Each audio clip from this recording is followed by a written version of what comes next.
Kejadian pasal 35 ayat 21 sampai 22. Saya bulati yang ayat 22 saja. Sehingga ketika sampai di negeri ini bahasanya saya tuh kalau agak kasar saya nggak bisa ngungkapkan karena nggak punya kosakatanya. Ya, tapi dengan terpaksa saya sampaikan. Maka Ruben kemudian bergaul dengan gundiknya Yakub, yaitu Bilha. Anda bisa bayangkan karakter Ruben digambarkan dalam Bible di Perjanjian Lama ya, pasal Kejadian ya, di Kejadian bab Kejadian pasal 35 di ayat 22-nya adalah seorang figur yang pernah berzina dengan ibu sambungnya, Bilha. Ini Ruben. Bandingkan dengan surat Yusuf. Surah keberapa? 12. Ada berapa ayat di dalamnya? Antum nih gimana? Bagaimana mau bangkit kalau nggak ngaji Quran itu? Ada 111 ayat. Lihat di ayat 10. Perhatikan kalimatnya. Ketika ayat 9-nya mengatakan semua rapat, 9 orang rapat. 9 orang tuh, ini semua 6 ya. Kemudian ditambah ke bawah semua ini. Plus 10 dengan Rubennya. Jadi 10 orang rapat. 9 mengatakan uqtulu Yusuf, ayat 9-nya. Perhatikan detailnya bahasa Quran. Yang merekomendasikan bunuh Yusuf 9 orang. Letaknya di ayat ke-9. Uqtulu Yusuf. Bunuh Yusuf supaya dia dijauhkan dari ayah kita, supaya kasih sayangnya fokus ke kita. Tapi ayat 10-nya qala qailum minhum, seorang di antara mereka berkata, la taqtulu Yusuf, jangan bunuh Yusuf ya, alquhu fi ghayabatil jubbi yaltaqithu ba'dus siyarah, cukup lemparkan ke tempat gelap. Kan motifnya itu cuma menjauhkan Yusuf dari bapak, nggak usah dibunuh, dosanya kegedean. Cukup jauhkan, lemparkan aja ke tempat gelap, ke dalam sumur, supaya diambil oleh kafilah yang lewat. Yang penting kan jauh dari kita. Itulah Ruben. Jadi di surah Yusuf, Ruben diposisikan sebagai kakak yang mencoba menyelamatkan Yusuf dari konspirasi 9 saudaranya dengan mengusulkan gak usah dibunuh, turunkan saja, lemparkan ke tempat gelap. Saya tanya pada Anda, kalau ada 2 narasi mengatakan, satu mengatakan ini ada anak berzina dengan ibunya, yang kedua mengatakan ada kakak menyelamatkan adiknya, Anda pilih yang pertama atau yang kedua? Itulah sebabnya Quran memuliakan keluarga ini dan menyifati mereka memang punya konflik dalam kehidupan mereka, memang punya niat-niat yang kurang baik, tapi tidak melampaui batas-batas itu yang kelak akan ditaubatkan oleh ayahnya Yakub. Jadi karakteristik Ruben digambarkan dalam kitab mereka sendiri sebagai pribadi yang pernah berzina dengan ibu sambungnya, yaitu Bilha. Jelas sampai sini? Oke. Syam'un, Levi. Ini maaf ya, saya coret dulu Ruben, karena dari peristiwa ini Yakub tidak menjadikan kepemimpinan suku yang 12 kepada Ruben. Versi pertama diberikan ke Yusuf, versi kedua diberikan pada Yahuda. Syam'un, Levi. Ini pun digambarkan, dilukiskan dalam kitab mereka sendiri punya persoalan. Perhatikan karakternya, perhatikan. Maksud saya nanti kalau Anda temukan yang sekarang gak jauh dari sini ya. Ini digambarkan pernah membantai orang.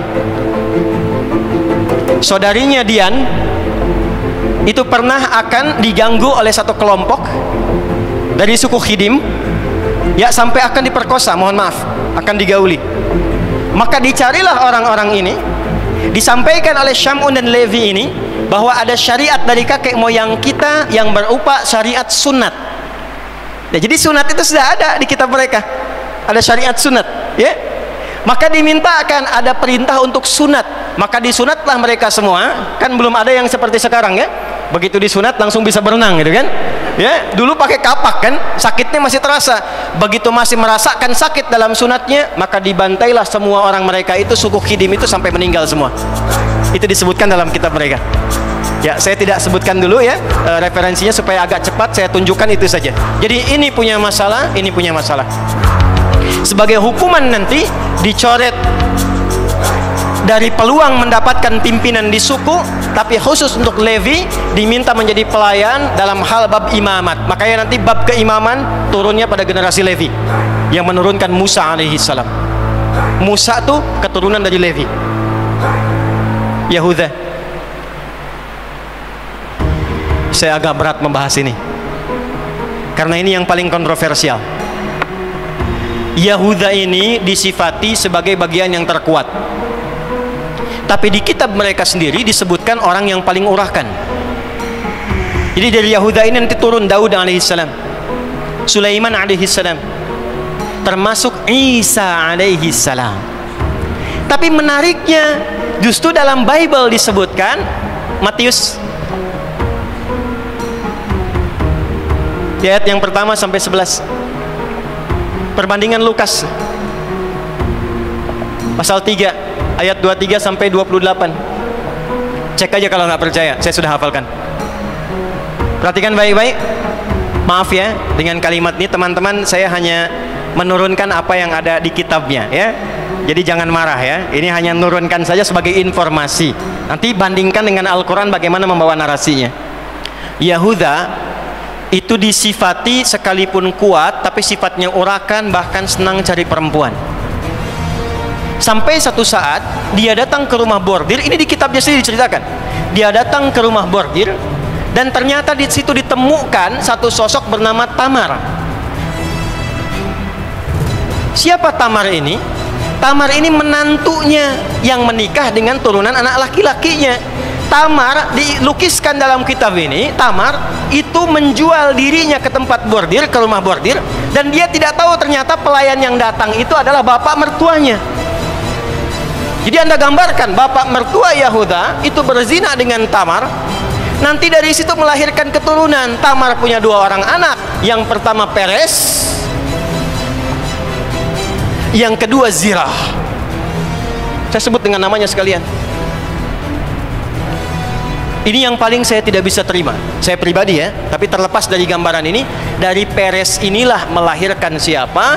Melahirkan Isa alaihissalam, Yesus. Nggak percaya, cek di sini. Tapi menariknya, dalam Matius itu jumlahnya 41 nasabnya, di dalam Lukas 57. Jadi ada beda 16 nasab sampai ke atas. Kalau kita turunkan habis semua materi kita. Belum ketemu konflik Palestinanya. Ya. Jadi yang mau saya gambarkan, ini gambaran-gambaran yang disampaikan dalam Alkitab seperti ini perilakunya. Dalam Islam tidak. Nabi Isa itu begitu mulia. 136 kali namanya disebutkan dalam Al-Quran.